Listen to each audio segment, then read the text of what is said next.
wabarakatuh. Sabihun. Perkenalkan, nama saya Evi Yuliana, NPM 1804041061, Prodi Ekonomi Syariah di Institut Agama Islam Negeri Metro. Kepada yang terhormat Ibu Selvia Nuryasari, MPI, selaku dosen pengampu mata kuliah Fiskal dan Moneter Islam, dan kepada semua teman-teman mahasiswa yang berada pada mata kuliah ini yang saya sayangi.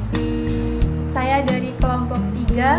Di sini saya akan menjelaskan materi tentang kurs, arus pemodalan, dan kebijakan moneter.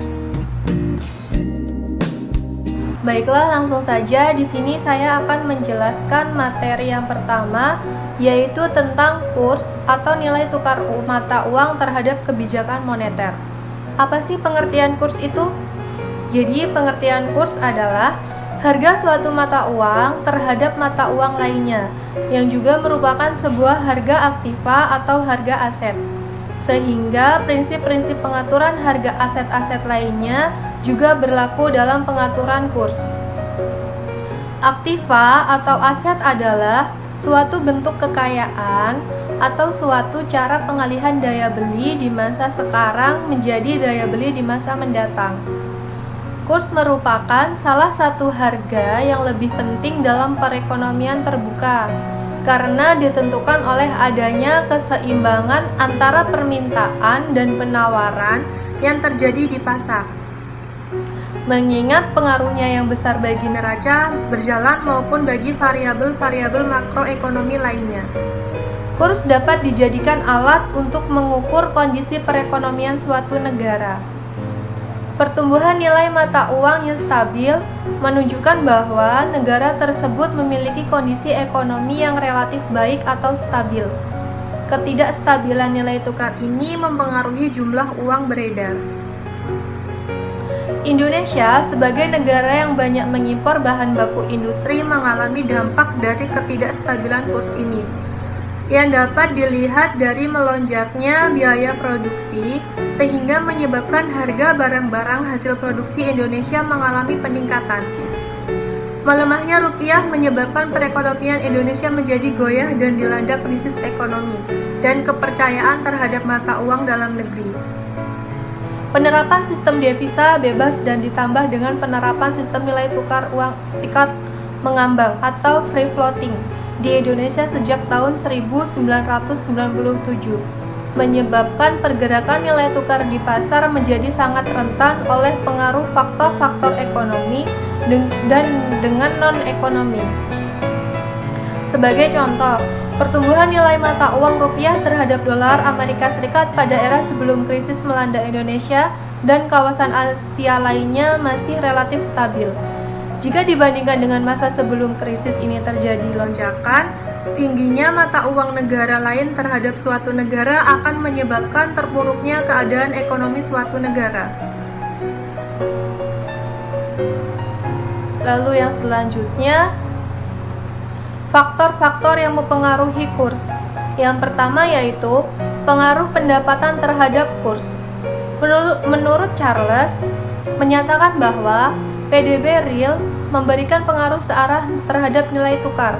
Sesuai dengan pendekatan Keynes bahwa peningkatan pendapatan akan meningkatkan impor yang selanjutnya akan meningkatkan permintaan valuta asing guna membiayai impor.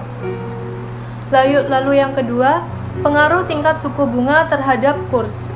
Menurut Krugman, apabila kondisi lain tetap, kenaikan suku bunga domestik akan menyebabkan apresiasi kurs suatu negara atau dolar.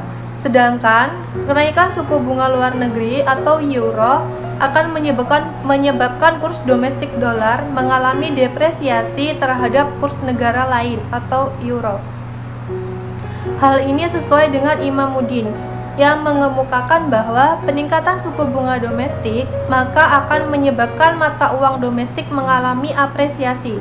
Sebaliknya, jika tingkat suku bunga domestik turun, maka mata uang domestik atau kurs mengalami depresiasi. Lalu yang ketiga, pengaruh inflasi terhadap kurs. Menurut Charles et al. Dalam Anas, hubungan inflasi dengan nilai tukar adalah positif. Berdasarkan pendekatan purchasing power parity, Bila terjadi peningkatan inflasi, maka untuk mempertahankan keseimbangan law of one price, nilai tukar harus terdepresiasi. Lalu yang keempat, pengaruh neraca perdagangan terhadap kurs. Apabila neraca perdagangan suatu negara mengalami defisit, maka ini menunjukkan bahwa nilai mata uang negara tersebut terdepresiasi dibandingkan dengan negara lain. Bentuk nilai tukar uang. Sistem nilai tukar uang sangat tergantung pada kebijakan moneter suatu negara.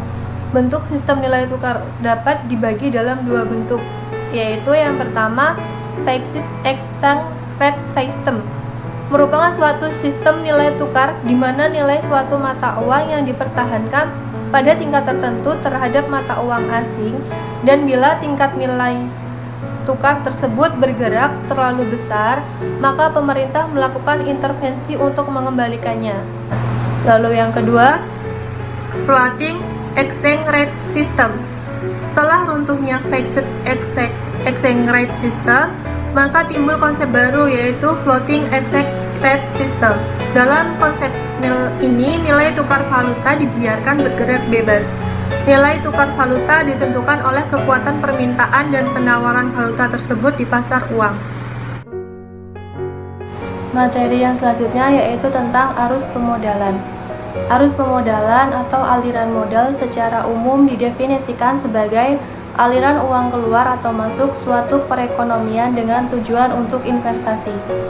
Berbagai faktor dapat menjadi penyebab terjadinya aliran modal tersebut, baik faktor fundamental maupun faktor sentimen pasar. Faktor fundamental yang berpengaruh besar terhadap aliran modal diantaranya adalah laju inflasi, tingkat pertumbuhan ekonomi, kinerja neraca pembayaran, neraca fiskal, dan lain-lain yang mencerminkan besar kecilnya resiko berinvestasi di negara tersebut. Selain aspek fundamental, tingkat suku bunga domestik relatif terhadap suku bunga luar negeri atau interest rate differential sebagai cerminan return yang diharapkan juga mempunyai pengaruh cukup signifikan. Aliran modal dari suatu negara ke negara lainnya pada umumnya bertujuan untuk memperoleh pendapatan yang lebih tinggi, yang lebih produktif, dan juga sebagai diversifikasi usaha. Sementara itu, berdasarkan sifatnya, modal asing dapat dikelompokkan menjadi dua kelompok besar, yaitu sebagai berikut. Yang pertama, investasi portofolio atau portfolio investment, yaitu aliran modal internasional dalam bentuk investasi aset finansial seperti saham atau stok, obligasi atau bond, dan commercial papers. Yang kedua, investasi langsung atau direct investment, yaitu investasi real dalam bentuk pendirian perusahaan, pembangunan pabrik, pembelian barang modal, tanah, bahan baku, dan persediaan di mana investor terlibat langsung dalam manajemen perusahaan dan mengontrol penanaman modal tersebut. Berdasarkan data dari IMF atau International Monetary Fund, aliran modal di Indonesia terdiri atas aliran modal pemerintah dan aliran modal swasta. Aliran modal swasta terdiri dari investasi langsung atau foreign direct investment, merupakan bentuk investasi asing jangka panjang yang pada umumnya bergerak di sektor real. Investor portofolio atau portfolio investment merupakan investasi jangka pendek dan mempengaruhi pasar keuangan domestik dengan bentuk transaksi berupa ekuitas dan sekuritas dan aliran modal bentuk lain atau other types of loans, meliputi kredit perdagangan dan pinjaman pemerintah. Sebagai negara berkembang, Indonesia merupakan tujuan dari kegiatan investasi asing yang sangat potensial atau penanaman modal asing atau PMA dapat bertindak sebagai sarana untuk mentransfer faktor-faktor dari negara maju ke negara berkembang karena PMA memperlancar kecepatan general purpose teknologi dan memperkenalkan teknologi canggih dan ilmu pengetahuan yang tidak ada di negara-negara berkembang. Dalam proses recovery ekonomi, setelah terjadinya berbagai krisis keuangan global, kehadiran PMA sangat dibutuhkan untuk mengembangkan sektor-sektor potensial dalam rangka memacu pertumbuhan ekonomi. PMA bagi Indonesia berperan sebagai elemen utama perkembangan industri dan pertumbuhan ekonomi. Selain berperan sebagai arus modal masuk, investasi asing mempunyai spillover effect berupa transfer teknologi asing, kemampuan manajerial, dan perbaikan daya saing secara internasional bagi perusahaan domestik. Ketika pemerintah daerah diharapkan untuk dapat mandiri dalam membangun daerahnya, pada kenyataannya hanya kurang dari seperempat daerah yang ada yang secara ekonomis mampu mandiri karena kekayaan alam yang kebetulan ada di wilayah tersebut. Adapun sisanya masih mengalami kesulitan dalam memenuhi kebutuhan modal. Dan investasi guna melaksanakan pembangunan ekonomi di daerahnya. Mengingat bahwa selama ini penanaman modal asing langsung hanya terkonsentrasi secara geografis di wilayah Jabodetabek dan Surabaya. Menurut Lipsey, PMA di Indonesia sangat berperan dalam membuka lapangan pekerjaan bagi tenaga kerja terdidik. Aliran modal masuk akan bermanfaat bagi perekonomian negara penerima. Namun di sisi lain, aliran modal masuk juga berpotensi untuk menyebabkan meningkatnya tekanan apresiasi terhadap nilai tukar mata uang domestik yang berujung pada tekanan terhadap neraca perdagangan. Aliran modal masuk dalam volume besar juga dapat memicu pertumbuhan konsumsi, memicu kebijakan laju inflasi, dan defisit neraca transaksi berjalan sebagai persisten. Selain itu, liberalisasi aliran modal di negara-negara dengan sistem keuangan yang belum maju juga dapat meningkatkan kerentanan negara tersebut terhadap krisis. Berkaitan dengan aliran modal swasta yang bersumber dari pembelian saham oleh pihak asing dalam teori pilihan portofolio atau theory of portfolio, faktor-faktor yang mempengaruhi seseorang untuk membeli suatu aset yaitu yang pertama, kekayaan. Jika kekayaan seseorang semakin meningkat, maka ia akan memiliki sumber yang lebih banyak untuk membeli aset-aset. Yang kedua, harapan hasil, yaitu harapan hasil yang didapatkan dengan memegang aset tersebut. Yang ketiga, risiko, yaitu derajat ketidakpastian yang dihubungkan dengan suatu aset relatif terhadap aset-aset lainnya. Yang keempat, likuiditas, yaitu seberapa cepat dan mudah suatu aset berubah dalam bentuk uang tunai atau cash. Adapun motif utama investor asing menanamkan modalnya adalah didorong oleh beberapa alasan, yaitu melakukan diversifikasi portofolio di antara berbagai pasar dan lokasi untuk memperoleh keuntungan yang lebih tinggi, menghindari tingkat risiko politik, dan berspekulasi di pasar valuta asing. Materi yang selanjutnya yaitu tentang kebijakan moneter. Kebijakan moneter adalah proses yang dilakukan oleh otoritas moneter suatu negara dalam mengontrol atau mengendalikan jumlah uang yang beredar dengan mentargetan tingkat suku bunga dengan tujuan mendorong stabilitas dan pertumbuhan ekonomi, termasuk di dalamnya stabilitas harga dan tingkat pengangguran yang rendah. Secara khusus, Pasal 1 Ayat 10 Undang-Undang Nomor 23 Tahun 1999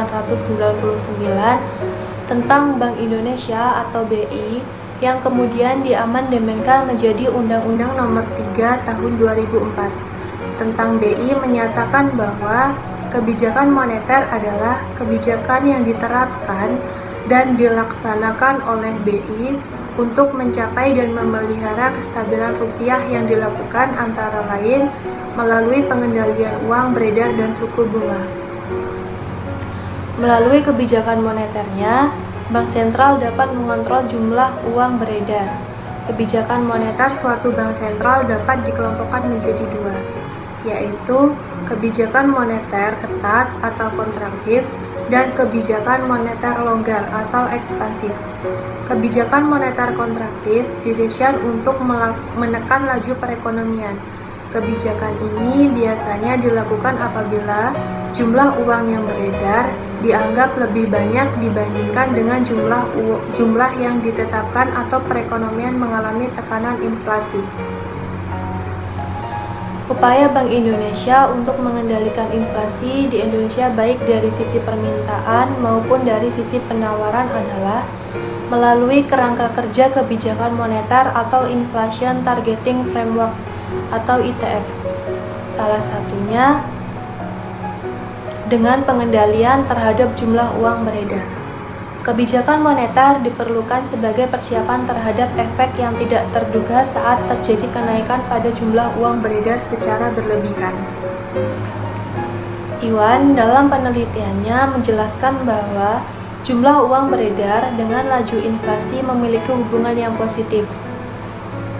Bank Indonesia dalam menjalankan kerangka kerjanya memiliki beberapa instrumen kebijakan moneter.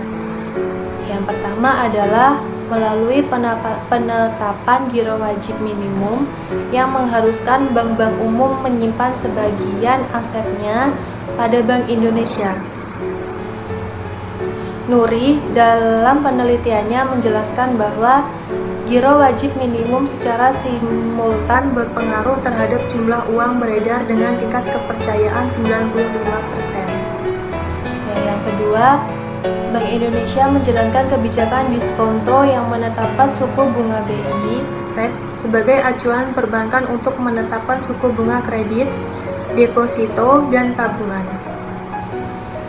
Bank Indonesia akan menaikkan suku bunganya apabila merasa jumlah uang yang beredar di masyarakat dapat memicu inflasi. Hal tersebut dilakukan guna mengendalikan peredaran uang tersebut. Hasil penelitian dari April 11 mendukung teori ini bahwa suku satu bunga berpengaruh satu negatif dan signifikan terhadap jumlah uang beredar. Pengendalian inflasi melalui jumlah uang beredar juga dapat dipengaruhi oleh kurs.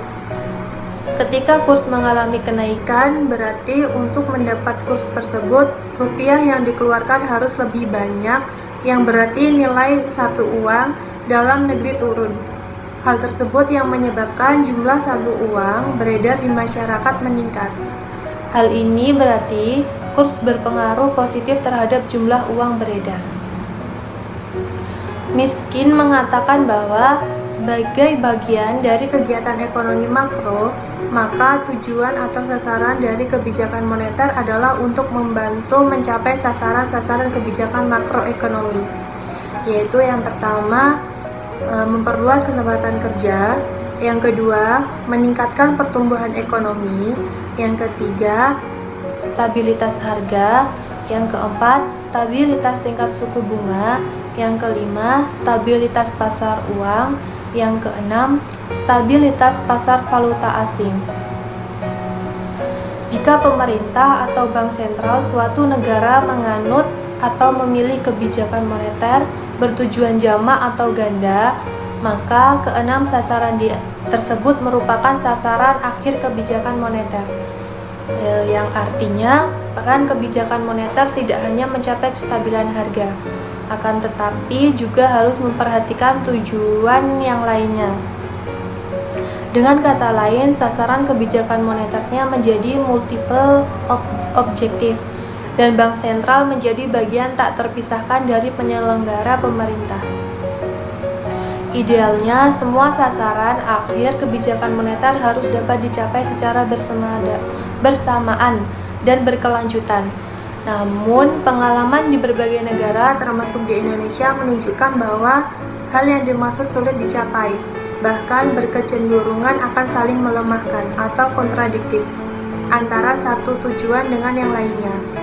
Misalnya, kebijakan moneter yang ditunjukkan mendorong peningkatan pertumbuhan ekonomi seringkali kontradiktif dengan kebijakan moneter yang ditujukan untuk mencapai stabilitas harga, di mana kebijakan moneter yang ditunjukkan mendorong pertumbuhan ekonomi dan memperluas kesempatan kerja bersifat ekspansif.